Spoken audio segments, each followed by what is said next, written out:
Hi, good day. We, the reporters, are going to discuss the theory of Hildegard Elizabeth Peplau. So first, who is Hildegard Elizabeth Peplau?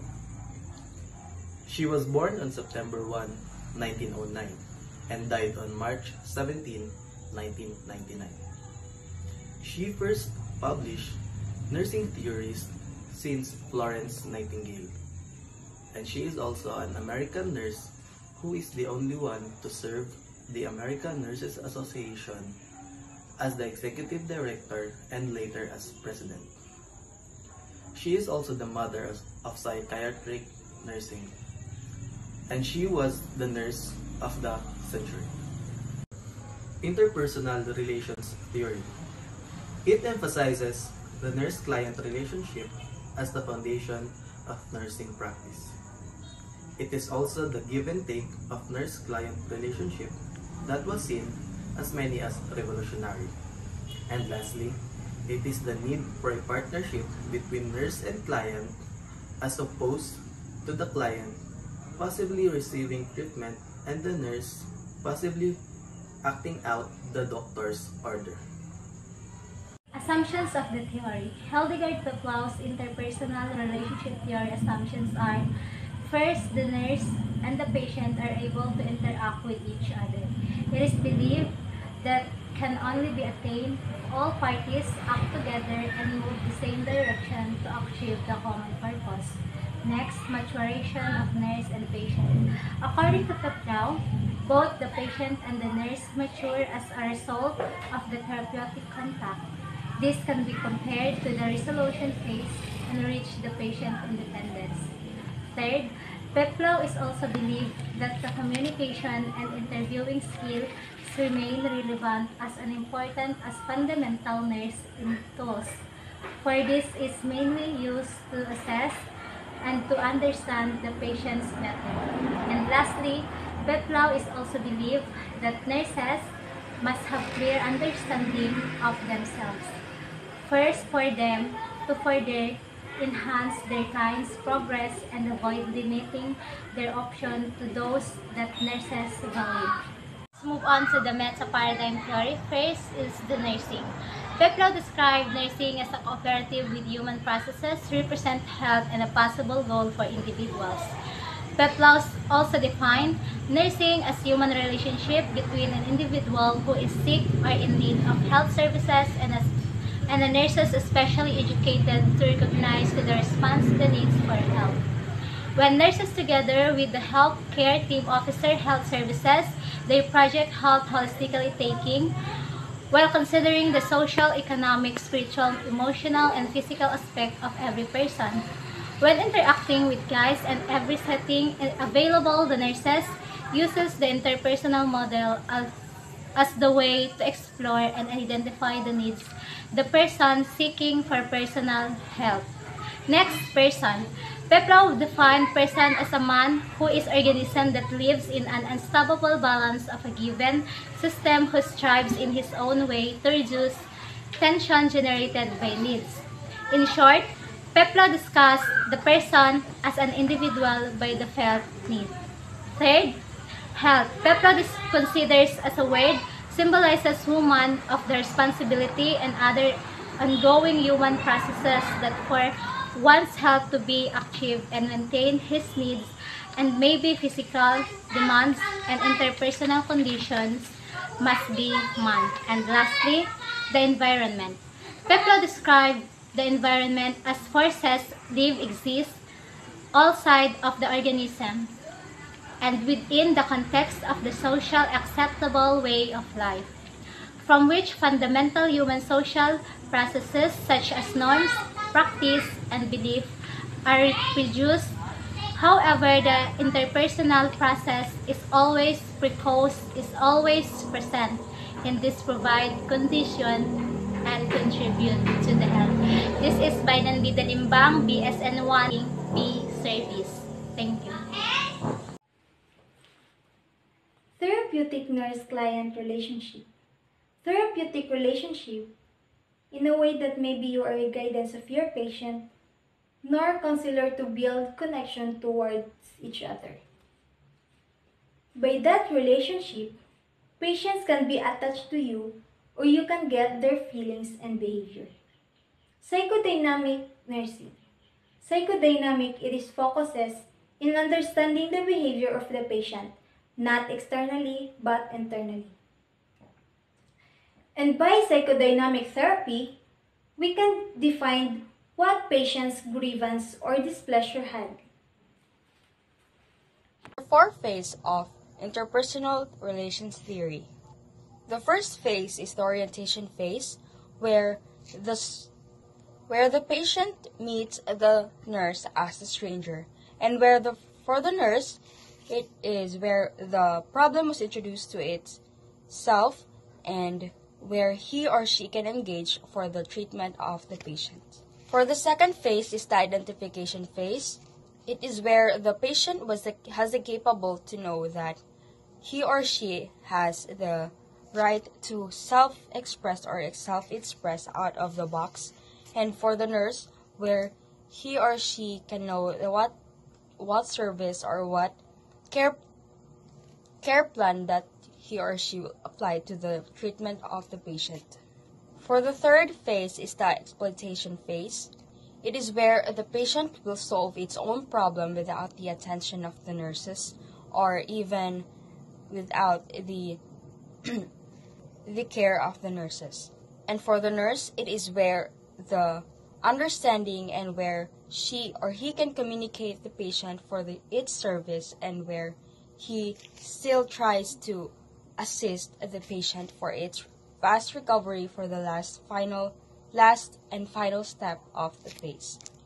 The last phase is the resolution phase, where the patient meets its goals and achievements for its process of healing or the treatment of its illness. And for the nurse, it is where he or she educates the patient for its independency and for its process of healing and its on how to treat its own self. That's all. Identification phase. The patient has identified they can rely on the nurse for hope. The patient may feel hopeless in this phase. Their personal security has been threatened by an illness. Nurses need to emphasize they had better health and ensure safety. The leadership role is very important in this phase. For example, the nurse and the patient must be work together to help the patient understand her or his diagnosis. The patient may feel better when there is a person who is willing to help beside her or his situation. It can give the patient hope. Exploitation phase. The patient is moving towards the goal of discharge. They might struggle to understand the difference between Lee towards her dependence. For example, the nurse must be check the patient first and teach the patient need to do to monitor her or his health condition at home before she or he will be discharged. The four phases of the nurse and patient relationship. First, orientation. The initial interaction between the nurse and the patient, wherein the latter has felt a need and expresses the desire for professional assistance. The nurse assists the patient in recognizing and understanding the patient experience. Second, identification. The patient and the nurse explore the experience and the needs of the patient, which leads to a feeling of relatedness. It is very important to the relationship that the nurse assists the patient in reorienting his feelings and sustaining a constant positive environment. Third, exploitation. In this phase, the patient derives the full value of the relationship as he moves on from a dependent role to an independent one. New goals are projected by the nurse, but the power is shifted to the patient, and these goals would be achieved through personal or self-effort. And lastly, resolution. In its final stages, the patient earns independence over his care as he gradually puts aside old goals and formulates new ones. Even though the patient and the nurse end the relationship, it is very apparent that the experience leaves a lasting impression on the patient, since illness and assuming an independent role is a unique human experience. Hello sir, ako po yung nurse ngayon sir. po si Nurse Sia. Kamusta po yung pakiramdam niyo, sir? Okay naman po, nurse. Ay, ikaw pala yung nurse ko ngayon. Ako po. Kamusta po yung tulog niyo, sir? Okay naman po, nurse. Balik lang po ako, sir, pag check na po ako na vital sign niyo, sir. Sige po, nurse. Thank you. Go. Good morning, sir. Mag-check lang po ako ng temperature niyo, sir.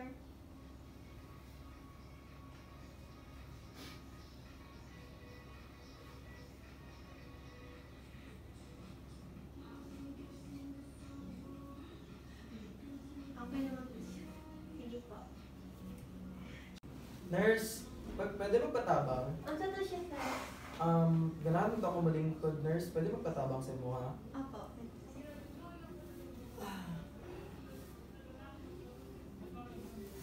Salamat, nurse.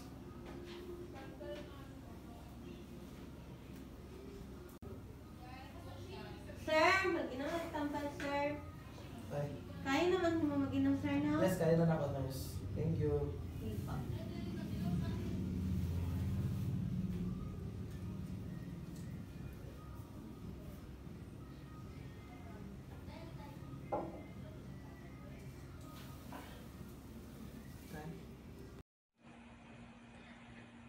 The Sub-Concepts of the Interpersonal Relations Theory of Hildegard Peplau.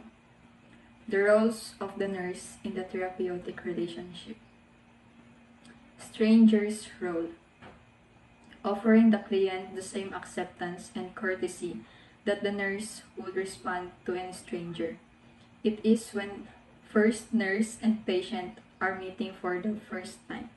This is important that the nurse is non-judgmental and meets all the basic needs and develops the trust of the patient.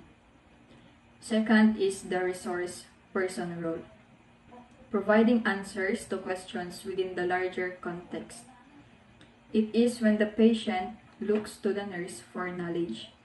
For this role, it is important for the nurse to stay educated and don't talk for her skills. Third is the teacher role, helping the client to learn formally or informally. It is when the nurse should identify patients' learning needs and preferred method of learning. The nurse should find out what patients already knows and expands on it. Fourth is the leader role, offering direction to the client or group. It is when the patient looks to the nurse as a role model, showing of interest. In presence should be practiced. Encourage active participation.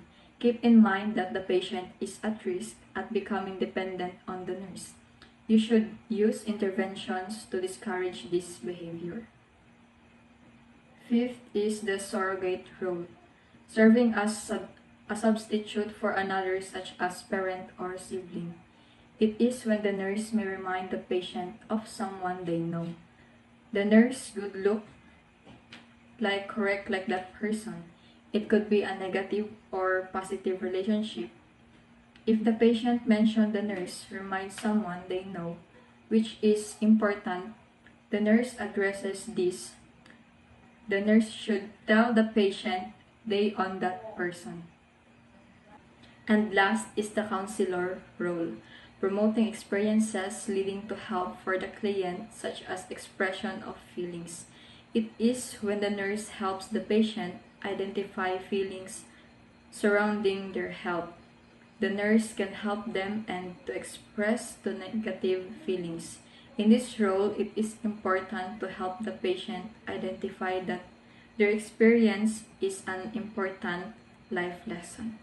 The additional role of the interpersonal relations theory is technical, expert, consultant, health, teacher, tutor, socializing, agent, safety agent, manager of environment, mediator, administrator, recorder, observer, and researcher.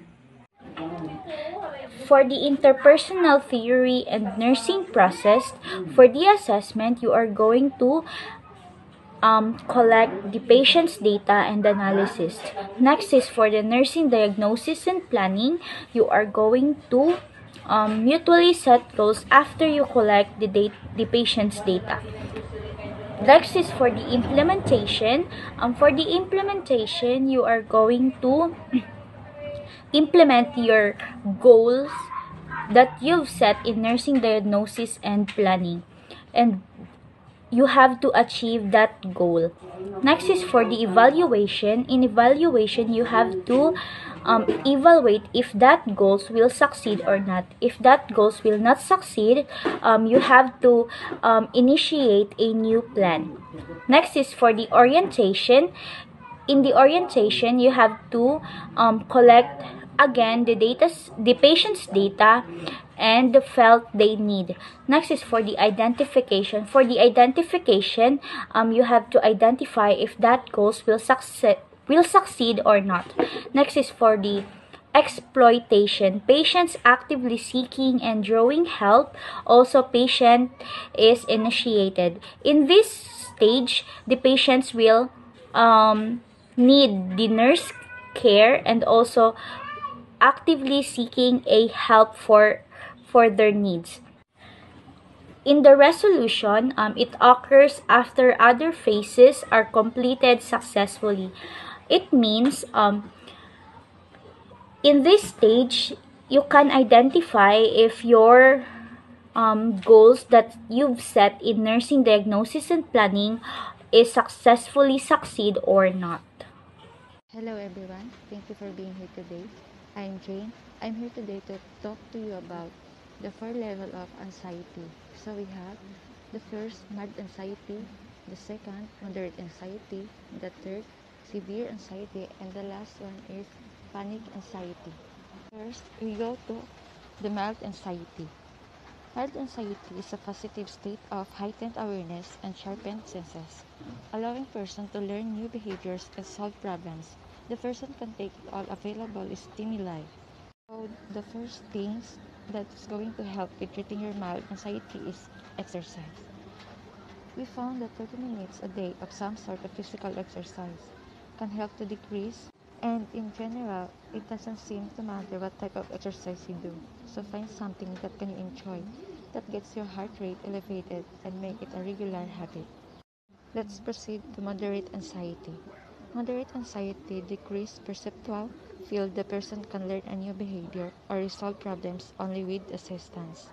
So, to moderate anxiety, the second thing I want you to do to moderate anxiety is learn how to meditate. That you may want to look into mindfulness meditation. Mindfulness meditation was an effective way to help deal with stress. Severe anxiety. Feelings are dread and terror. The person cannot be redirected to a task.